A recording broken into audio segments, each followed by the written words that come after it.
ബി.ജെ.പിയുമായിട്ട് അടച്ചിട്ട മുറിയിൽ ചായയും ബിസ്ക്കറ്റും കഴിക്കാൻ തൽക്കാലം കോൺഗ്രസിനെ കിട്ടാനില്ല. കോൺഗ്രസിന് അതിന് സൗകര്യമില്ല. അവരുമായിട്ട് ചായയും ബിസ്ക്കറ്റും കഴിക്കാൻ ഞങ്ങളില്ല.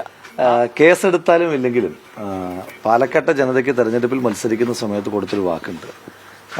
തല പോകേണ്ടി വന്നാലും അവർക്ക് തല കുനിക്കേണ്ടി വരുന്നൊരു സാഹചര്യം എൻ്റെ ഭാഗത്തുനിന്ന് ഉണ്ടാകില്ല എന്ന്. ആ പ്രവർത്തനമായിട്ട് തന്നെയാണ് മുന്നോട്ട് പോകുന്നത്.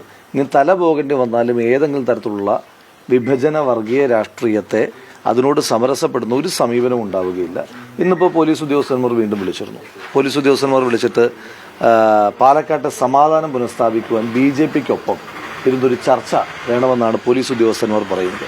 ഒന്ന് ആലോചിച്ച് നോക്കുക, എത്ര വലിയ ഗതികേടിലാണ് കേരള പോലീസ് പോകുന്നതെന്ന്. ഞാൻ കേരള പോലീസിനെതിരായിട്ടോ സംസ്ഥാനത്ത് ഭരിക്കുന്ന പാർട്ടിക്കെതിരായിട്ടോ ഈ വിഷയവുമായി ബന്ധപ്പെട്ടെന്തെങ്കിലും പറയാൻ ആഗ്രഹിക്കുന്ന ഒരാളല്ല. പക്ഷെ പറയിക്കുകയാണ്.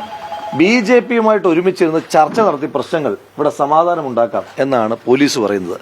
എന്തിനെതിരെ? ഒരു നിയമസഭാ സാമാജികന്റെ തലയെടുക്കുമെന്ന് പറഞ്ഞത് നമുക്ക് ചർച്ച ചെയ്ത് തീർക്കണം. ഒരു നിയമസഭാ സാമാജികന്റെ കാലെടുക്കും എന്ന് പറഞ്ഞത് ചർച്ച ചെയ്ത് തീരുമാനിക്കണോ?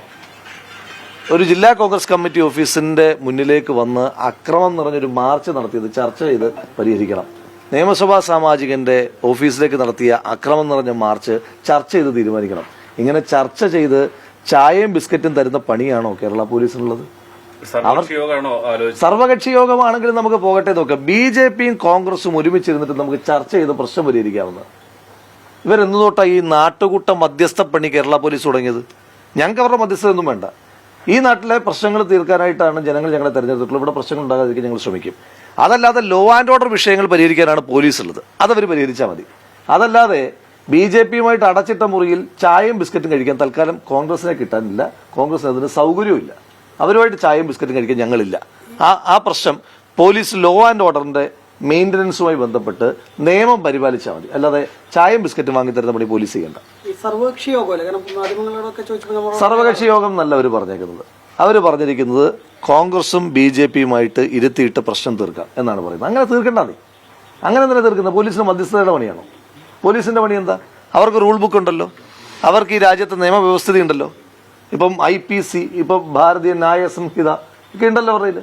അതെല്ലാം കൂടെ വെച്ചിട്ട് അതനുസരിച്ച് കേസെടുക്കട്ടെ. ഞങ്ങളുടെ ഭാഗത്ത് കുറ്റമുണ്ടോ? കേസെടുക്കട്ടെ. ഞങ്ങളുടെ കൂട്ടത്തിൽ ആരെങ്കിലും ഒരാൾ അവരെ ആരെങ്കിലും ഭീഷണിപ്പെടുത്തിയിട്ടുണ്ടോ? ഞങ്ങൾക്ക് ഭീഷണിയൊന്നുമില്ല.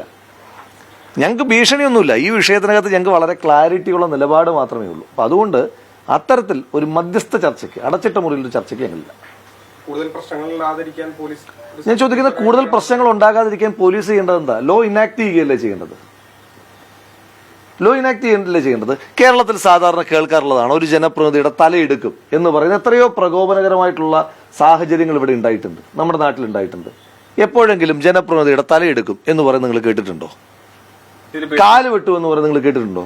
കവർ ഒരുക്കും എന്ന് പറയുന്നത് നിങ്ങൾ കേട്ടിട്ടുണ്ടോ? ഇതെല്ലാം പച്ചയ്ക്ക് പറഞ്ഞ ആളുകള് കൺമുന്നിലൂടെ നിൽക്കുമ്പോൾ അവരുമായിട്ട് വിളിച്ചെടുത്തിട്ട് ചർച്ച ഏത്? ഞാൻ ആരുമായിട്ട് ചർച്ചയ്ക്ക് ഇരിക്കുന്നത്? നിങ്ങൾ പറ.